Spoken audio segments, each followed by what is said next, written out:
On that, I'm joined by our International Affairs editor, Philip Turle. And Philip, tell us a bit more about the new measures in Scotland.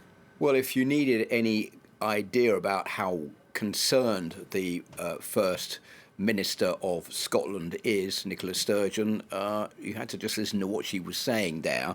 She said she's more concerned than ever about the spread of the coronavirus in Scotland at any time since last March, when it was first seen as spreading across the United Kingdom.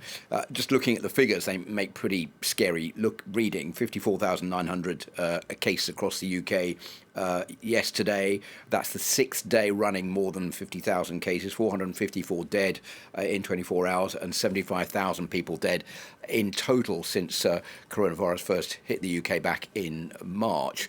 So the question now is, how can the authorities in the UK fight against this new strain of the virus, which is much more infectious and spreading right the way across the country? It started in Kent in southeastern England, but now it's spreading across the country. So Nicola Sturgeon has stepped up the lockdown, which was originally brought in on the 20th of December, with places of worship are closed. As you were saying, schools are going to remain closed until the 1st of February.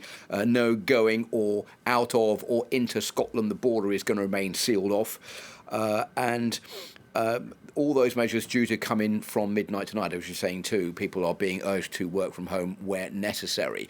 So one gets the idea that there is growing fear on one side and an urgency to do things. And the race now is between, can the vaccine be rolled out quickly enough to stop the virus from spreading, or has the virus got the upper hand? It appears for the moment that it's the virus that has the upper hand. And Philip, could England be about to follow suit? We've learned that the British Prime Minister Boris Johnson is going to speak at 8 o'clock local time tonight. Yes, Boris Johnson is going to speak. Now, Boris Johnson's been coming under a lot of pressure from Nicola Sturgeon to do what she is doing. He's also come under pressure from some of the former government ministers. For example, the former Health Secretary, Jeremy Hunt, has been saying that England should close all schools and borders immediately. Boris Johnson has hinted that stricter measures are on the way, but we don't know exactly when. But I think that following this announcement by Nicola Sturgeon today, there is growing pressure on Boris Johnson's shoulders to come up with some kind of plan.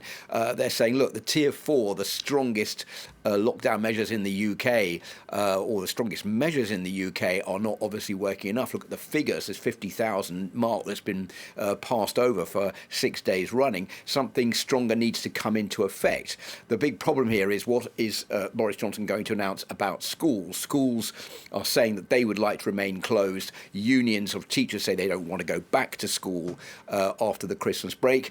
The government has said, no, that is not a problem. But I think that schools are going to have to remain shut for the time being, because it looks like more and more young people are spreading the disease, whereas before they were more or less spared being infected by coronavirus.